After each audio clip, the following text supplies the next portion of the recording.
Olá, eu me chamo Luiz Gabriel, sou estudante de Ciências Biológicas e tanto eu quanto a Emily, a gente faz parte da Universidade Federal Rural do Rio de Janeiro.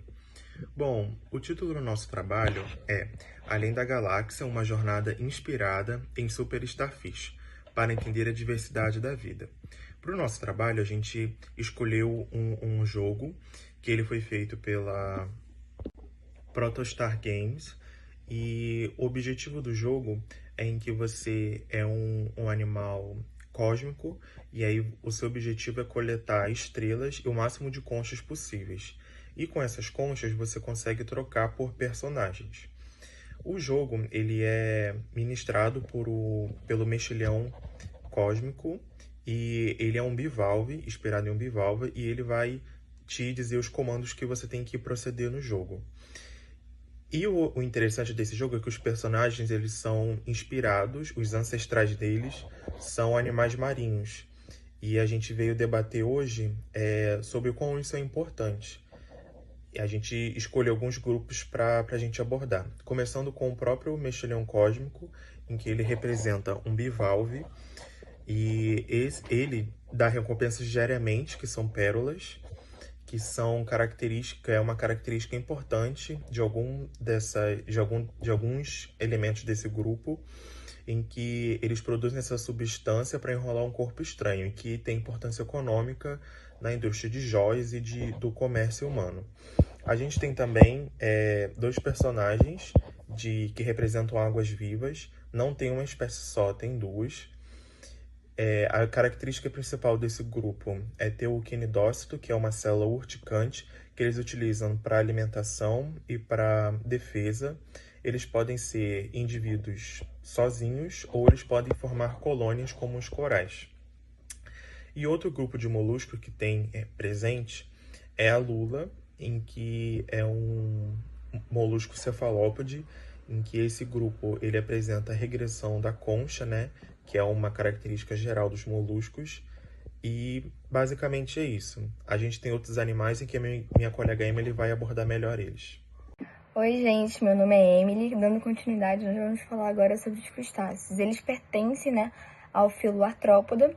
E como representante nós temos os camarões, os siris, as cracas, né? E como característica a gente tem a carapaça rígida, que é o exoesqueleto, que pode funcionar até como uma armadura, né?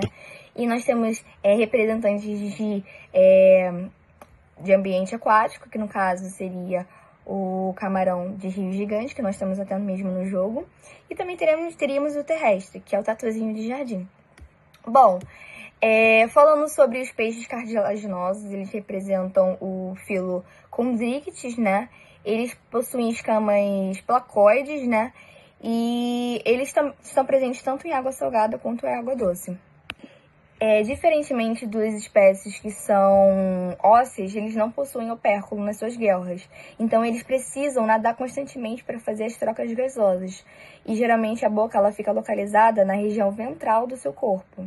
Aí, nós temos dois representantes, né? Que é o tubarão-martelo e o tubarão-baleia. Mas também, a gente bem conhece, são as arraias. As raias também fazem parte desse grupo.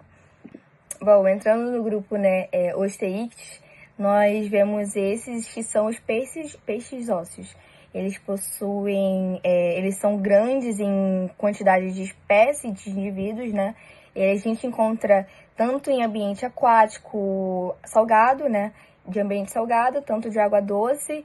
E eles são diversos, tanto em forma, tamanho, cores, hábito de vida. E diferentemente dos cartilaginosos, eles possuem os opérculos. Eles não gastam tanta energia nadando porque eles não precisam fazer essa atividade para efetuar a troca gasosa, né? E a boca também está localizada na região anterior do seu corpo. Mas por que a gente estuda? Por que esse jogo é tão importante para a gente conhecer um pouquinho sobre essas espécies? Elas participam de cadeias tróficas, tanto como consumidores primários, que seriam os herbívoros, quanto de topo, que são os carnívoros. Então, eles fazem a troca energética, eles regulam o tamanho de populações em diversas instâncias E além disso, também eles participam do nosso dia a dia, porque nós consumimos esses animais, né, na sua maioria, na sua grande parte, né? E o jogo Super Starfish, ele traz de uma maneira lúdica e divertida o conhecimento sobre esses animais, né? E potencializando, então, o processo educativo. Bom, então a gente finalizou. As informações de onde tiramos nossas fotos está nesse QR Code.